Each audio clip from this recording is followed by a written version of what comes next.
नमस्कार दोस्तों, कैसे हैं आप लोग?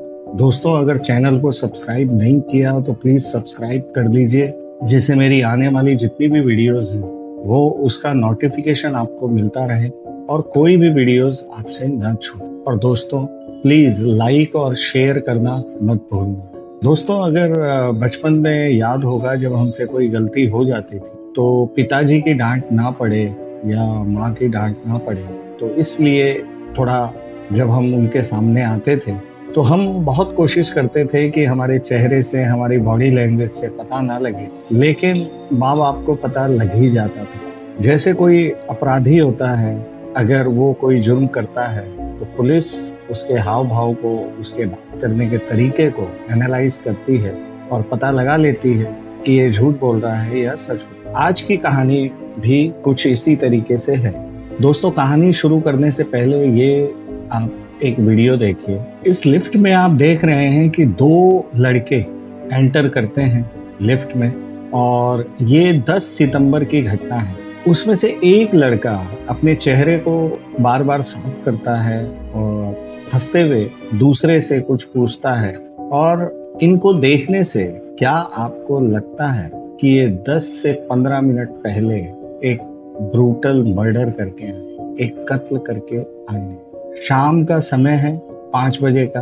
इनके हाथ में एक बैग भी है, पिट्ठू बैग। देखने में ऐसा लग रहा है कि ये बाकायदा नहा धो के बिल्कुल आए हैं और इनके चेहरे को देखने से कहीं पे भी नहीं लगता कि ये सिर्फ 10 मिनट पहले किसी का निर्ममता से हत्या करके आए हैं। इनकी आँखें, इनकी जो बात करने का तरीका है, कहीं से भी ये नहीं लगता कि ये लोग इतने बड़े जुर्म को अंजाम दे के आ रहे हैं।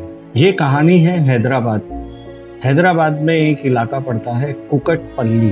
कुकटपल्ली में ही एक अपार्टमेंट है, सुकन लेक अपार्टमेंट। इस अपार्टमेंट की खासियत ये है कि ये बिल्कुल पॉश इलाके में ये अपार्टमेंट आता है, जहाँ पे सिक्योरिटी और इन सब चीज़ों के जो इंतजाम है, वो काफ़ी अच्छे से होते हैं। हर जगह सीसीटीवी, बड़े-बड़े लोग इस इलाके में रहते हैं। इसी अपार्टमेंट में 13th फ्लोर पे एक स्टील व्यापारी रहता था, राकेश अग्रवाल। राकेश अग्रवाल की फैमिली में उनकी पत्नी थी रेनू अग्रवाल।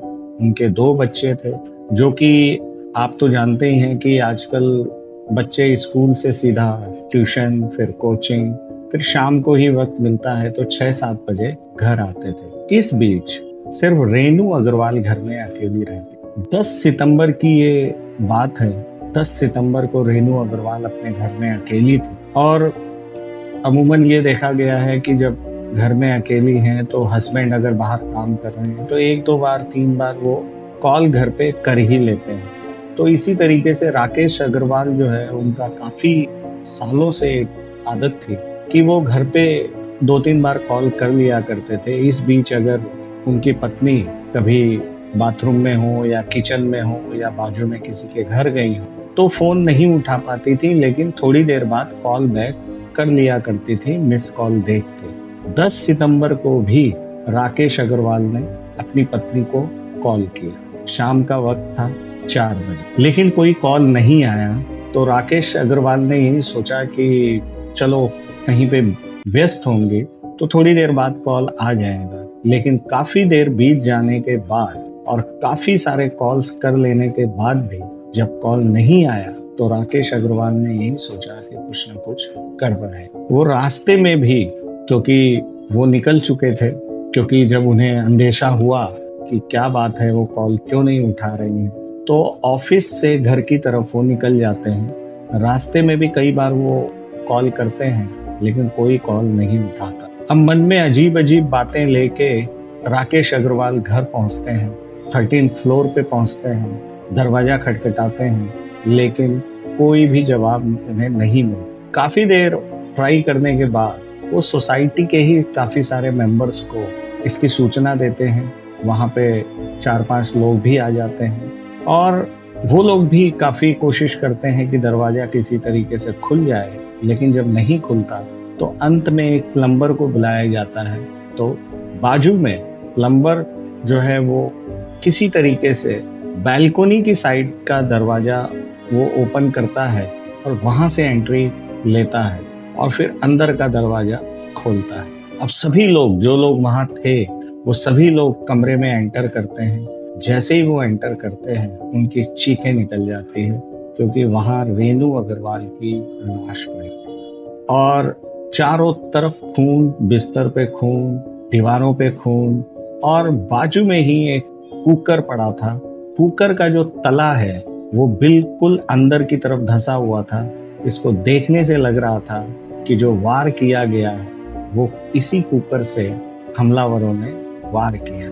और वहाँ पे एक कैंची भी दिखाई देती है, चाकू भी दिखाई देता है और रेनू अग्रवाल की लाश वहीं फर्श पे पड़ी थी। अब सभी लोग घबरा जाते हैं और पुलिस को कॉल करते हैं। पुलिस मौकाए वारदात पे वहाँ पहुँचती है और शुरुआती जांच पे वो देखती है कि उनका सर बिल्कुल लगभग खुला हुआ था, क्योंकि कुकर से वार किया गया था और एक बार नहीं कई बार किया और वहीं पे कैंची भी पड़ी थी और ऐसा देखने से लग रहा था कि उनका जो गला है वो काफ़ी ब्रूटल तरीके से काटा गया। उनके पूरे शरीर पे काफ़ी छोटे छोटे घाव थे, वो देखने से लगता है कि वो चाकुओं के निशान हैं। तो यही शुरुआती जांच में दिखा कि ये काफ़ी ब्रूटल मर्डर है और किसी ने ऐसा किया है तो क्यों किया है। पुलिस आगे की जांच करती है तो वहाँ जितनी भी अलमारियां थी उसके ताले सबके टूटे हुए थे, सामान सारा बिखरा हुआ था और देखने से ऐसा लग रहा था कि ये वारदात चोरी के लिए की गई है। घर में 1 लाख कैश पड़ा था, करीब 10-11 तोले सोने थे, वो सब गायब थे और जो महंगी महंगी चीजें थी जैसे घड़ियां, लैपटॉप, वो सब गायब। अब पुलिस जो आगे की जांच करती है वो करती है सीसीटीवी से। सभी सीसीटीवी के जो फुटेज है वो मंगाई जाती है और गनीमत ये थी कि वहाँ पे जितने भी सीसीटीवी थे, चाहे वो लिफ्ट में हो, चाहे ग्राउंड फ्लोर पे हो, चाहे पार्किंग में हो, सभी सीसीटीवी काम कर रहे थे। पुलिस जब जांच करती है, सीसीटीवी में खंगालती है, तो उन्हें समझते देर नहीं लगती कि वो जो 2 लड़के थे जो लिफ्ट में, जिनका सीसीटीवी जो मैंने शुरू में दिखाया था वही थे और राकेश अग्रवाल भी उनको पहचान लेते। सीसीटीवी में जो 2 लोग कैद थे, जो 2 लड़के कैद थे, उसमें से एक का नाम था हर्ष और दूसरे का नाम था रोशन।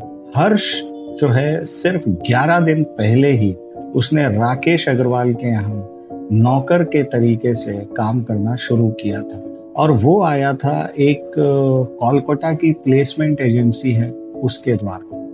और हर्ष ने इसलिए ज्वाइन किया था कि जो पुराना नौकर था राकेश अग्रवाल का, वो छुट्टी पे गया था और उसकी जगह पे कुछ काम में दिक्कत ना हो, इसीलिए हर्ष को रखा गया था।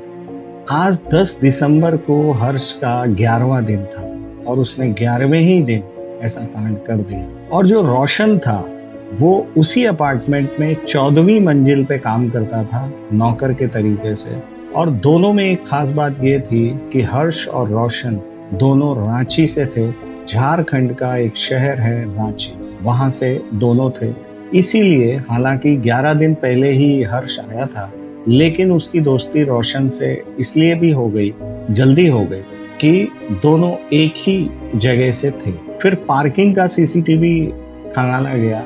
पार्किंग में एक स्कूटी खड़ी थी जो कि राकेश अग्रवाल ने ही मुहैया कराई थी, जिससे कि आसपास का काम हो सके, जैसे सब्जी लाना या छोटे मोटे काम हो सके, तो उसके लिए उनको स्कूटी दी गई थी। उसी स्कूटी में ये दोनों फरार हो जाते हैं। अब आगे की जांच में उसी कोलकाता प्लेसमेंट से बात की जाती है, लेकिन कोई सुराग पुलिस के हाथ नहीं लगता।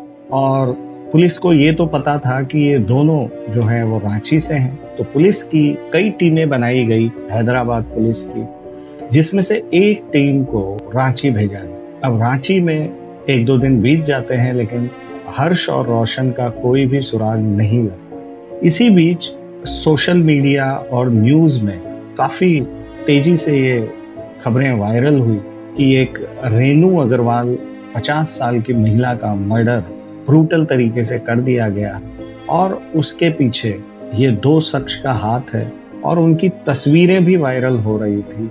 पूरे सोशल मीडिया पे और न्यूज़ चैनल्स पे। इसी बीच रांची का एक कैब ड्राइवर एक कॉल करता है हैदराबाद पुलिस को और बताता है कि ये जो सोशल मीडिया पे जो तस्वीरें 2 लड़कों की चल रही है, ये अभी-अभी मेरे कैब से उतरे हैं और मैं इनको पहचानने में बिल्कुल गलती नहीं कर सकता। ये दोनों वही शख्स हैं, ये दोनों वही कातिल हैं। हैदराबाद पुलिस जो है वो रांची पुलिस को कांटेक्ट करती है, हालांकि पहले बात हो चुकी थी, और उस कैब ड्राइवर को पूछताछ के लिए बुलाया जाता है। कैब ड्राइवर पूरी जांच में पूरी मदद करता है और पूरा ब्यौरा देता है कि उनको कहाँ से उन्होंने पिकअप किया था और कहाँ ड्रॉप किया था। पुलिस उसकी निशानदेही पे खोज खबर करती है तो दोनों गिरफ्तार हो जाते हैं। तो रोशन का एक छोटा भाई था, उसके घर से दोनों को बरामद कर लिया जाता है और रोशन के उस छोटे भाई को भी गिरफ्तार कर लिया जाता है, उनको पनाह देने के जुर्म। इन दोनों को हैदराबाद पुलिस हैदराबाद लेके आती है, पूछताछ शुरू होती है और शुरुआती पूछताछ में ये लोग अपनी कहानी सुनाते हैं। और इससे पहले एक और चीज मैं बता दूं कि हर्ष जो कातिल था, जो रेनू अग्रवाल के यहाँ काम करने के लिए आया था, वो पहले ड्रग एडिक्शन के मामले में वो कई बार गिरफ्तार हो चुका था। कई छोटे मोटे अपराध और भी थे, लेकिन दुख की बात यह है कि जो कोलकाता प्लेसमेंट एजेंसी है उसको भनक तक नहीं लगी, ना ही उसने पुलिस वेरिफिकेशन करवाया। अगर वो वेरिफिकेशन करवा लेता तो शायद रेनू अग्रवाल की जान बच जाती, लेकिन ऐसा नहीं हुआ। तो दोस्तों, ये हमारे लिए सबक है, जब भी हम किसी नौकर को रखें तो पूरी जांच के बगैर ना रखें, पुलिस वेरिफिकेशन जरूर करवाएं। अब इन्होंने बताया कि जब वो काम करने की शुरुआत की उसने, तो पहला दूसरा दिन बीता, उसके मन में लालच आया कि राकेश अग्रवाल तो ज़्यादातर ऑफिस में रहते हैं और बहुत बड़े व्यापारी हैं, बार बार अलमारी भी खुलती थी, सारे सामान की टोह ली उन्होंने और ये तय किया कि हमें यहाँ चोरी करनी है, लूटपाट करनी है, चाहे उसके लिए हमें कुछ भी करना हो। अब ये काम अकेले हर्ष का नहीं था, चूंकि रोशन रांची से था, इसने रोशन को सारा प्लान बताया। रोशन तुरंत तैयार हो गए और इस कृत्य में शामिल हो गए। दोनों ने दिन चुना 10 सितंबर का, क्योंकि 10 सितंबर को रेनू अग्रवाल बिल्कुल अकेली थी। हर्ष ने रोशन को कॉल किया, रोशन नीचे आ गया, इसने दरवाजा खोला और जैसे ही दरवाजा इन्होंने अंदर से बंद किया, हर्ष ने सामने पड़ी हुई कुकर से 3-4 वार जोर से रेनू अग्रवाल के सर पे की। जैसे ही सर पे वार हुआ, रेनू अग्रवाल नीचे गिर गई और बेहोश हो। इसके बाद भी इनका मन नहीं भरा, इनको लगता था कि शायद वो जिंदा है, तो कैंची से उसका गला काटा गया। उसके बावजूद भी इनका मन नहीं भरा, तो रोशन अंदर गया, वो एक चाकू लेके आया किचन से और ताबड़तोड़ वार कर दिए, जिससे कि रेनू अग्रवाल की मौत हो गई। इससे पहले उन्होंने रेनू अग्रवाल के हाथ और पैर भी बांधे। सिर्फ एक चोरी करने की वजह से, चोरी करने के कारण, चोरी करना इनका मकसद था। अगर ये चाहते तो हाथ पैर बांध के भी वो चोरी कर सकते थे। अगर ये ऐसा करते तो शायद रेनू अग्रवाल की जान बच जाती, लेकिन इनके दिमाग में भूत सवार था और इन लोगों ने बेरहमी से रेनू अग्रवाल का कत्ल कर दिया। आगे की पूछताछ में ये पता लगा कि ज्वेलरी का काफी हिस्सा इन्होंने बेच दिया है और जो पैसे थे नगद, उसमें भी काफी कुछ खर्च हो चुका है। तो इनके पास जो भी बरामद हुआ, आगे की पुलिस कार्रवाई कर रही है बाकी की चीजों की बरामदगी के लिए। तो ये दोस्तों हमारे लिए एक सबक है कि जब भी हम नौकर रखें तो प्लेसमेंट की भी जांच कर लें और अपनी तरफ से भी पुलिस वेरिफिकेशन करवा लें। और दूसरा, किसी पे भी इस तरीके से भरोसा ना करें। इस बीच जब ये कत्ल हो चुका था, कत्ल होने के बाद